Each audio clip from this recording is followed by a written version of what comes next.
we've got 8 minutes before we're going to wrap up today. And I'd just quite like to tap into, maybe if we start with yourself, Marge, were there any of the presentations or ideas that were shared this morning that either surprised you, you disagreed with, or you just thought, yes, I am inspired by that?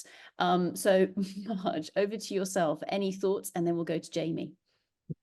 You know, my overriding thought is actually being really impressed by this level of sophistication in the conversation generally. I mean, I think it's so clear in this forum that thinking has moved forward. People are really addressing the challenges in a number of different ways, which I have to say leaves me feeling a lot more encouraged about the challenges here than I perhaps was coming into this. So that's it. And I mean, the general emphasis we've seen about systems thinking, I mean, that's brilliant. You know, that's a drum we've been banging, and it's great to see how many other people are banging the same drum. So yeah, just generally very impressed. Awesome. Thank you very much, Marge. Jamie, how about yourself? And then we'll bring in Matt. Well, just really to follow up from Marge, actually, I mean, just the ability of validation of a lot of these things is really exciting, and the tools. You know, this, I think if one looks at the way sustainability generally has come over the last 10 years, you know, it's been really quick and it hasn't been perfect in many, many different ways. And now with all these other tools coming in to be able to help validate or help management teams kind of plan and action, I think that is really exciting. So yeah, and thank you to everybody.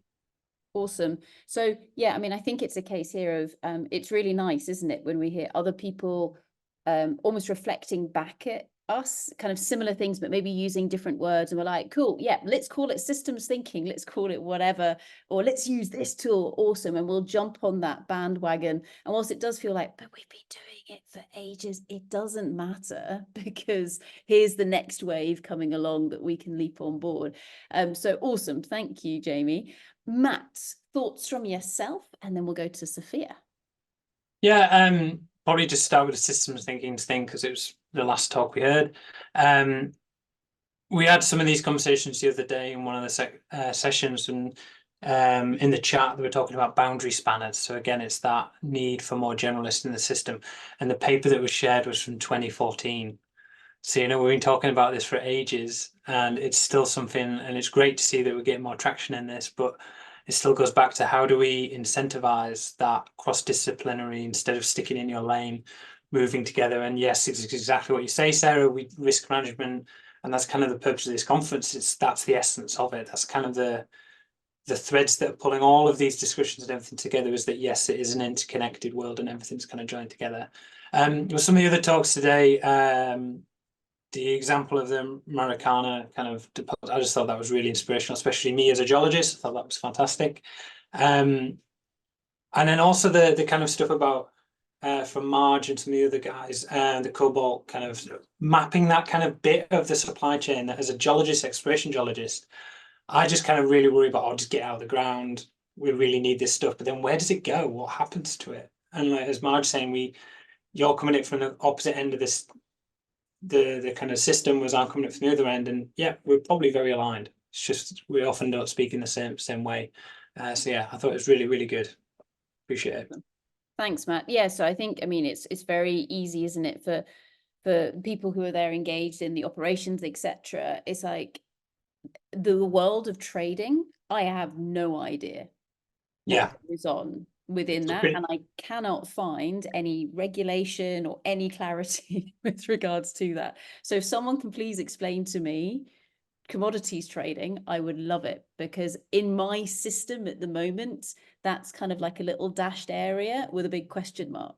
If you can get some of the traders to engage and join us on the conference, Sarah, I will that will be huge success. I'll be very impressed. Okay, so to all the traders out there, if they're there, please we'll come. continue to say we don't understand what you do until someone comes and explains it to us.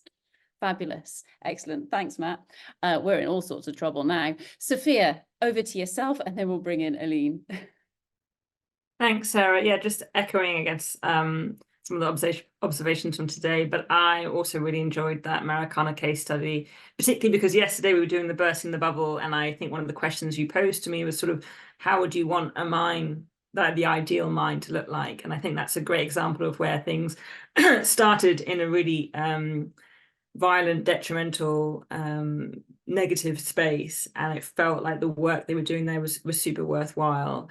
So really enjoyed hearing about that. It was really heartening, and I think it links a little bit into a theme that seems to have been coming up quite a bit over the week, is sort of the comms side of the mining industry and how much work that needs to get done there. I know Marge mentioned, like, why do people not think about hydrogen? And it's sometimes there's a gap in terms of, like, we're not singing our own praises enough in terms of the industry. And I think Jamie picked up on that in terms of how sustainability reports can be useful, or if they're just backwards looking, sort of not filling in that gap. So yeah, I think there's something there. Maybe the next session is all about comms.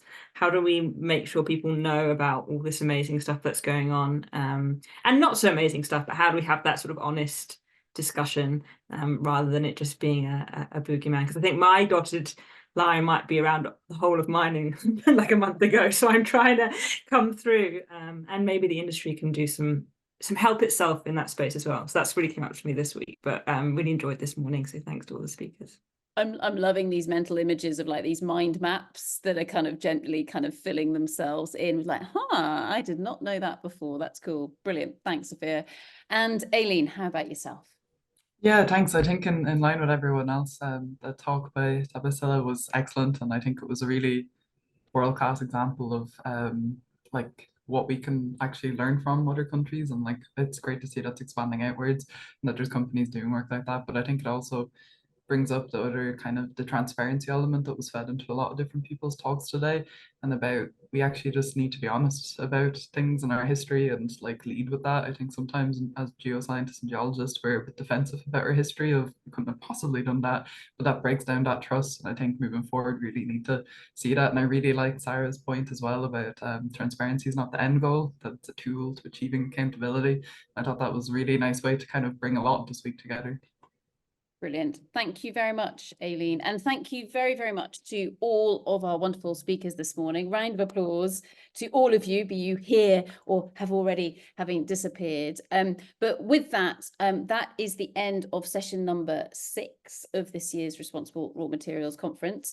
Session number 7 starts in a few hours, so at 3 o'clock UK time, and we will be joined by a great big list of wonderful speakers, again, joining from all over the world. All of them are going to be awesome. In fact, to be honest, what's my favourite? All of them are my favourites at the moment. I'm looking forward to hearing Anne Thompson tell us what on earth is this thing called parachute science, because I don't think it's necessarily parachutes. I think it means something else. So with that, please do feel free to come back and join us at 3 o'clock this afternoon UK time. Absolutely fantastic to see you all. My head is just so full of ideas and thoughts right now. If I kind of shake it, they're all going to fall out. But thank you very, very much, everybody. We shall see you soon, and have a nice lunchtime. Thank you. Bye.